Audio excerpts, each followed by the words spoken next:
Class 6 Biology, Chapter 2, The Cell.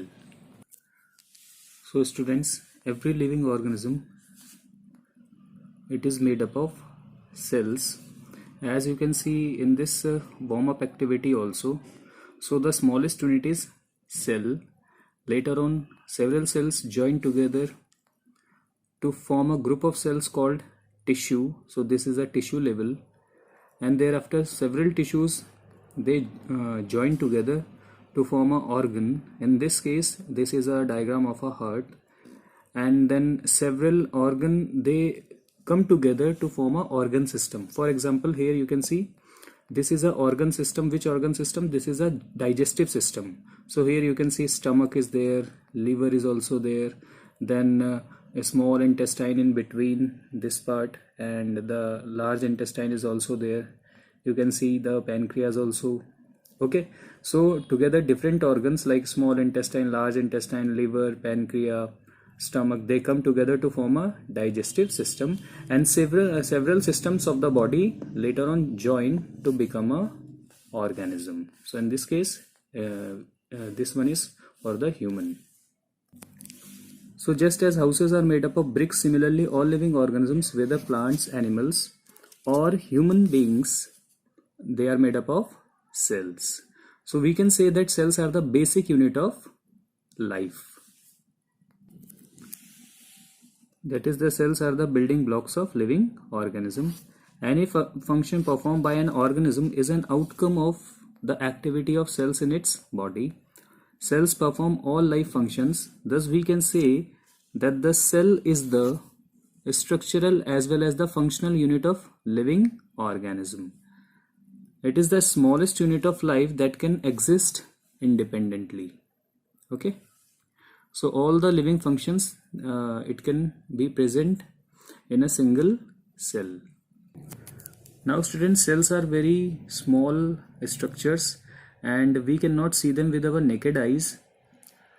So we need certain sort of apparatus such as microscope. So with the help of the microscope we can see the cells. So let us see who were the first people to develop the microscope. So the first microscope was developed by Antony van Leeuwenhoek, a Dutch tradesman and scientist. It was a simple microscope which was able to magnify things to 300 times their original size. Now students, a simple microscope is a microscope which uses only a single lens. Okay. So this it was first used by Antony van Leeuwenhoek. Then later on, Robert Hooke, an English scientist, developed a compound microscope with two lenses to observe different objects. So this Robert Hooke, he used a set of lenses. Here in this case he used two lenses. So any microscope which uses two or more than two lenses will be called simply as compound microscope. If it is using a single lens, it will be called simple microscope. Okay. Then this Robert Hooke, he examined a very thin slice of cork under his microscope and found that it was made up of small box-like structures. He called them cells. The word cell is derived from the Latin word cellula, meaning a small room. Thus Robert Hooke was the first one to discover and name a cell in 1665. So the credit of discovering the cell goes to Robert Hooke. So here students, you can see this is a simple microscope and this is a compound microscope. So in this compound microscope, one lens is present here, another lens is present over here, and we will see through this hole.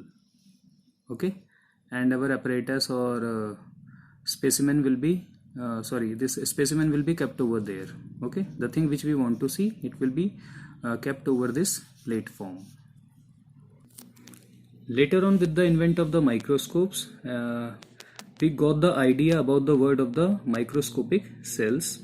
So students, the branch of biology which deals with the study of cells is called cytology.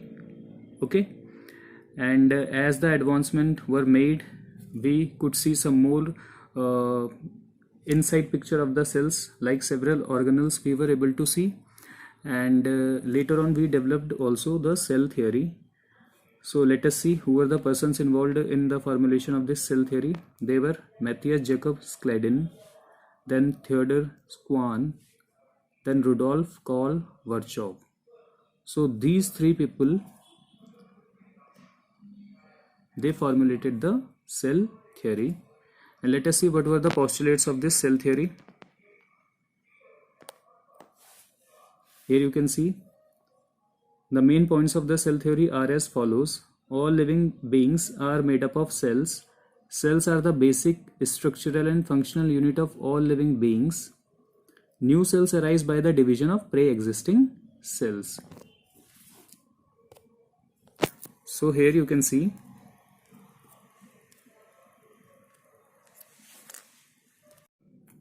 we all are made up of cells, or indeed every living being, it is made up of cell, be it a bacteria, plant, fungi, human beings, some other animals. Then this point we have already discussed, that cells are the basic structural and functional unit of all living beings. And now with this statement also we come to know that from where the cells they do arise from the pre-existing cells. So it means that cells divide to give new cells. Okay.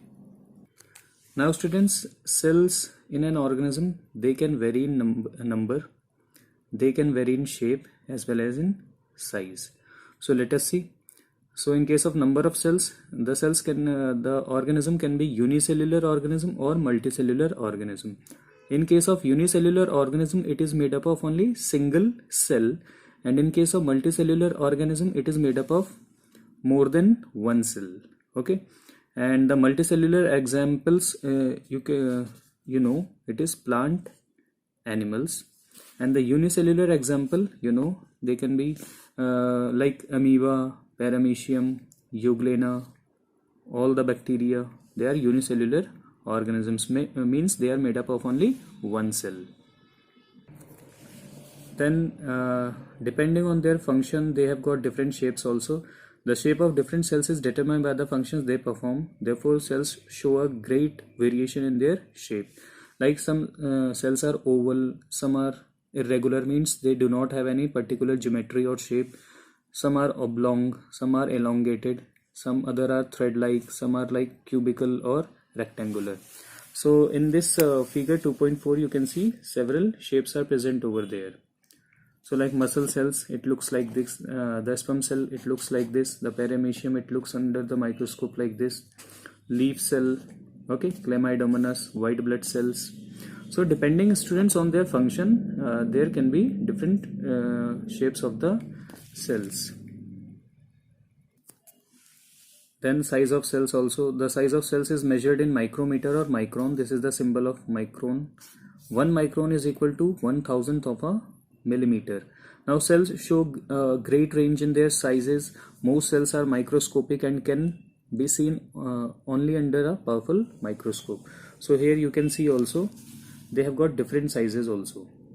So it is quite elongated one. Here they have different shapes also, and the size also different, So egg cell, this is egg cell, this is bacterial cell, this is nerve cell. So you can see the variation in shape and size also.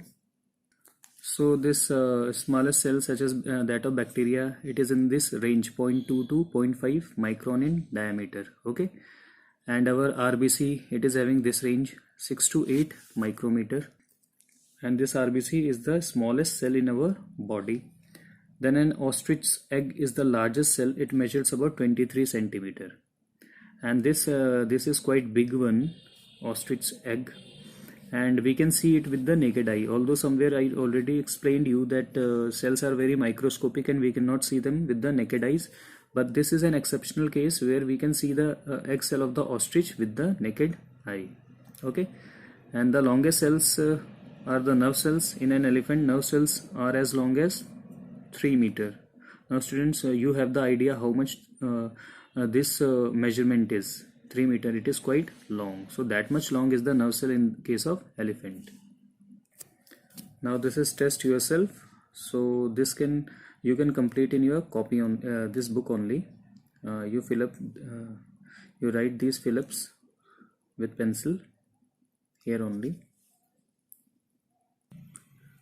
So students, this is all for today. Goodbye.